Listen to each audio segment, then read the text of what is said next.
बड़ा interesting question बनता है कभी कभी। हमने पढ़ा था accounting records only those transactions which can be measured in terms of money. It ignores qualitative aspects of accounting. Yes or no? ऐसा नहीं है. It ignores qualitative transaction. It ignores those transactions which cannot be measured in terms of money. For example, quality of service, quality of goods, efficiency of management, appointment of a new director, resignation by a director or any employee. All these transactions are non-monetary, therefore they cannot be recorded in the books. कह रहे हैं वो तो पता है, limitation में पढ़ा था. Yes or no? पता है ना? ठीक. But the point is, there is a very very important question. What are the qualitative characteristics of accounting information? Accounting information के कुछ क्वालिटेटिव कैरेक्टरिस्टिक्स होते हैं. तो अगर वो सारे कैरेक्टरिस्टिक्स एग्जिबिट कर रही है तो आपकी जो स्टेटमेंट्स हैं वो ट्रू एंड फेयर हैं.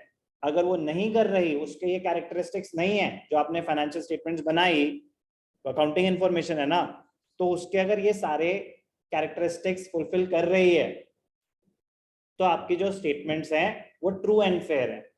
अदरवाइज नहीं है. अदरवाइज नहीं है. तो डिफरेंट चीज है ना ये. बोल रहा है what are the qualitative characteristics of accounting information. एक तो ना अकाउंटिंग इंफॉर्मेशन नंबर्स में बात करती है, उसके कोई क्वालिटेटिव एस्पेक्ट्स नहीं होते एज सच. कह रहे नहीं होते हैं. क्या है? पढ़ लेते हैं. The fundamental characteristic of accounting information is true and fair. The financial statement should be true and fair. Besides this, qualitative characteristics are attributes that make the accounting information useful to the users. What are the qualitative characteristics? Number one, reliability. तो जो आप accounts बना रहे हो, financial statements बना रहे हो, they should be reliable. तो आपसे पूछ रहे हैं क्या ये रिलायबल है? आप बोलो पता नहीं. तो फिर क्या वो ट्रू एंड फेयर हुई? कह रहे हैं हाँ बिल्कुल रिलायबल है, मेरे पास सारा प्रूफ है, बताओ. तो ये हो गई reliability. Accounting information should be reliable. Reliability of information means it should be verifiable. आपके पास डॉक्यूमेंट्री एविडेंस होना चाहिए हर एक ट्रांजैक्शन का. आपकी मशीन 50 करोड़ की है, दिखाओ बिल. 5 लाख की है, दिखाओ बिल. जो भी आप मान लेंगे आप, it should be verifiable. Free from bias. Free from bias मतलब आपने अपने पर्सनल एडवांटेज के लिए कोई मैनिपुलेशन तो नहीं करी हुई, पर्सनल प्रेजुडिस. आपने कोई फ्री फ्रॉम बायस कि आपने अपनी एडवांटेज के लिए, कि आपको इन्वेस्टर्स को अट्रैक्ट करना था तो आपने एस्केलेटेड प्रॉफिट्स दिखा रखे हैं, एस्केलेटेड रेवेन्यू दिखा रखा है. ऐसा तो नहीं है. It should B free from bias. Okay. Personal advantage के लिए आपने कोई मैनिपुलेशन नहीं करी. And material error. मटेरियल मतलब कोई भयंकर गलती. छोटी मोटी चलती हैं, कोई बड़ा एरर तो नहीं है आपके उसमें. छोटी मोटी ठीक है कि 0.5% वेरिएशन हो सकती है, 1% वेरिएशन हो सकती है. मटेरियल एरर कोई ऐसे कोई गलती तो नहीं है जिसकी वजह से पूरी डिसीजन ही इंपैक्ट हो जाए. तो reliability, care, qualitative characteristics, accounting information should possess these characteristics to make it true and fair. Number one, statement should be reliable. क्या? Verifiable होनी चाहिए. Relevance important है. Accounting information must be relevant to the user. Information is relevant if it meets the needs of the users and decision making. कह रहा relevant होनी चाहिए. कह रहा आप वो सारी information provide करो जो उनके काम की है. फालतू कहानियां नहीं सुननी उनको. Irrelevant information नहीं होनी चाहिए. Understandability. Financial statements should be prepared in such a manner that they can be easily understood by the users.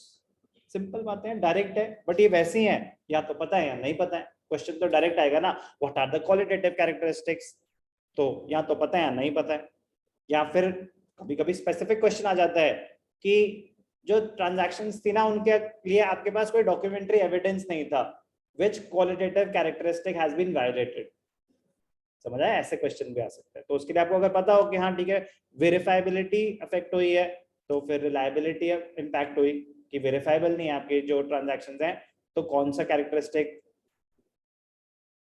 Fulfil नहीं हुआ, कौन सी कंडीशन फुलफिल नहीं हुई, क्वालिटेटिव कैरेक्टरिस्टिक्स की reliability.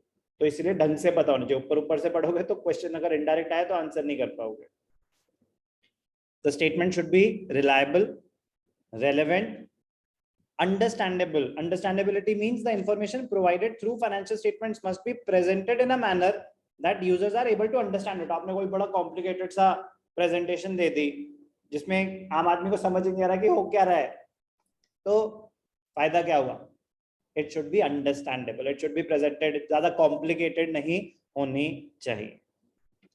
Comparability very very important, क्योंकि काफी सारे यूजर्स ऐसे होते हैं ना, इन्वेस्टर्स होते हैं, उनको कंपेयर करना है कि भाई साहब इस साल कैसा था, पिछले साल कैसा था। उनको कंपेयर करना है कि आपकी कंपनी की परफॉर्मेंस कैसी है, दूसरी कंपनी की परफॉर्मेंस कैसी है। तो सब सेम रूल्स एंड रेगुलेशन, सब सेम अकाउंटिंग प्रिंसिपल्स फॉलो करेंगे।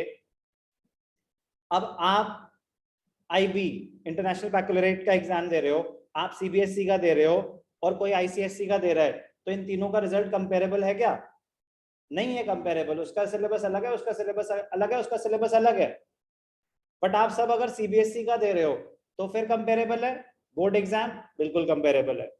अब स्कूल का एग्जाम पे आ जाते हैं 11th में, आपके 3 चैप्टर आ रहे हैं, आपके 10 चैप्टर आ रहे हैं, बट दोनों का एग्जाम 30 मार्क्स का है, तो क्या आपके मार्क्स कंपेरेबल हैं? नहीं। तो कंपेरेबिलिटी कब होती है? जब सब same set of rules follow करेंगे, सब सेम फॉर्मेट फॉलो करेंगे फाइनेंशियल स्टेटमेंट्स का, तब जो आपके फाइनेंशियल स्टेटमेंट्स है कंपेरेबल होंगे। तो इसलिए इशू करे गए accounting principles and accounting standards, so that सब same set of rules follow करें, financial statements will become comparable. Comparability means that the users should be able to compare the accounting information of an enterprise of one period with that of other periods, कि current year को previous year से compare करना, उसको बोलते हैं intra firm comparison. क्या बोलते हैं उसको? Intra firm comparison. A limited को बी लिमिटेड से कंपेयर करना, उसको बोलते हैं इंटर फर्म कंपैरिजन। आपके कॉम्पिटिशन्स होते हैं, एक होता है इंट्रा स्कूल। इंट्रा स्कूल मतलब विद इन द स्कूल, एक क्लास का दूसरी क्लास के साथ, एक हाउस का दूसरे हाउस के साथ, उसको बोलते हैं इंट्रा स्कूल। एक होता है इंटर स्कूल, एक स्कूल का दूसरे स्कूल के साथ कंपटीशन हो रहा है। तो इंट्रा फर्म मतलब सेम कंपनी का, सेम बिजनेस एंटिटी का current year performance previous year performance से कंपेयर हो रही है, तो वो क्या होता है? Intra firm comparison. एक कंपनी का दूसरे कंपनी के साथ, एक बिजनेस एंटिटी का दूसरी बिजनेस एंटिटी के साथ कंपैरिजन हो रहा है, उसको क्या बोलते हैं? Inter firm comparison. कोई भी डाउट? तो qualitative characteristics of accounting information is an important question.